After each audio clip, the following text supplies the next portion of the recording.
তিনি বছৰীয়া কণমানি শিশু কন্যা গৰম তেল ডালি জ্বলাই দিলে জন্মদাতা পিতৃ মাতৃয়ে।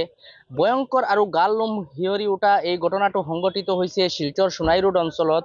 আৰু ইতিমধ্যে এই ঘটনাক কেন্দ্ৰ কৰি শিলচৰ সোণাই ৰোড অঞ্চলত যথেষ্ট চাঞ্চল্যৰ সৃষ্টি হৈছে। যি ৩ বছৰীয়া যি কণমানি শিশু কন্যা আছে তেওঁক বৰ্তমান সংকটজনক অৱস্থাত শিলচৰ মেডিকেল কলেজত ভৰ্তি কৰা হৈছে। লগতে ইতিমধ্যেই যি অভিযুক্ত পাষাণ পিতৃ মাতৃ আছে এই পিতৃ মাতৃক আৰক্ষীয়ে গ্ৰেপ্তাৰ কৰিবলৈ সক্ষম হৈছে। ৰাংগিৰখাৰী আৰক্ষীয়ে ইতিমধ্যে অভিযান চলাই এই অভিযুক্ত পাষাণ পিতৃ মাতৃক গ্ৰেপ্তাৰ কৰিবলৈ সক্ষম হৈছে। আৰু সমগ্ৰ ঘটনালৈ সোণাই ৰোড অঞ্চলত চাঞ্চল্যৰ সৃষ্টি হৈছে। আৰু মই বৰ্তমান উপস্থিত আছো শিলচৰ ৰাংগিৰখাৰী আৰক্ষী চকীৰ সন্মুখত। আৰু এই ৰাংগিৰখাৰী আৰক্ষীয়ে ইতিমধ্যেই এই অভিযুক্ত যি পিতৃ মাতৃ আছে পিতৃ মাতৃক অভিযান চলাই ইতিমধ্যেই গ্ৰেপ্তাৰ কৰিবলৈ সক্ষম হৈছে। বৰ্তমানে ইয়াতে এই ৰাংগিৰখাৰী আৰক্ষী চকীক এই পিতৃ মাতৃক আৰক্ষীয়ে সোধপোছ অব্যাহত ৰাখিছে। আৰু জানিব পৰা মতে ঘটনাটো সংঘটিত হৈছে সোণাই ৰোডৰ এটা ভাড়া ঘৰত এই ঘটনা সংঘটিত হৈছে।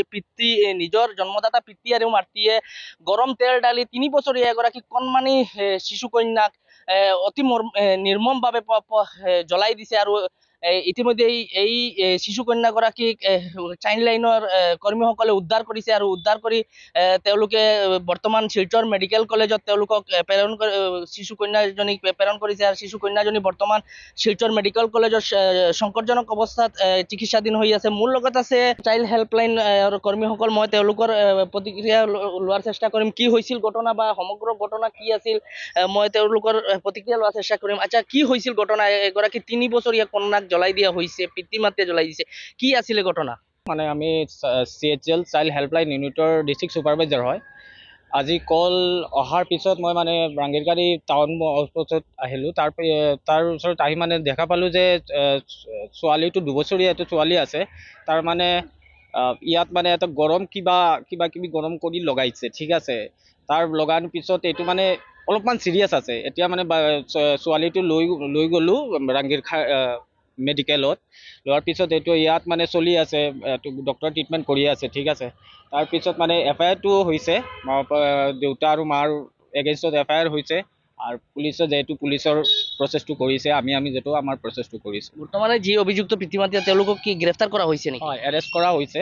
তাত পুলিচে ৰাংগিৰখাৰী টাউন আউটপোষ্টে এৰেষ্ট কৰিছে। আৰু বৰ্তমান এই শিশুটিৰ অৱস্থা কি আছে? কি বৰ্তমান অৱস্থা কি? এতিয়া ডক্টৰে কৈছে মানে ছোৱালীটোৰ মানে অলপ ফিভাৰ আহিছে, ঠিক আছে। ফিভাৰ আহিছে আৰু ট্ৰিটমেণ্ট চলি আছে ছোৱালীটো। ICUত আছে বৰ্তমান? PICUত আছে ছোৱালীটো। কি কাৰণত তেওঁলোকে এনেকুৱা ঘটনা সংঘটিত কৰিলে কিবা জনাইছে নেকি বা কিবা তথ্য পাইছে নেকি আপোনালোকে? এতিয়া তথ্য পোৱা নাই। পুলিচে মানে প্ৰচেছটো চলাই আছে, ঠিক আছে। এইটো পোৱা নাই মানে এইটো নিজৰ মানে ছোৱালীটো নিজৰেই হয়। যিটো মানে সোধাৰ পিছত মানে জানো যে এইটো ছোৱালীটো নিজৰেও হয়। কিয় এনেকা কৰিলে নাজানো, এইটো বেয়া কাম কৰিছে।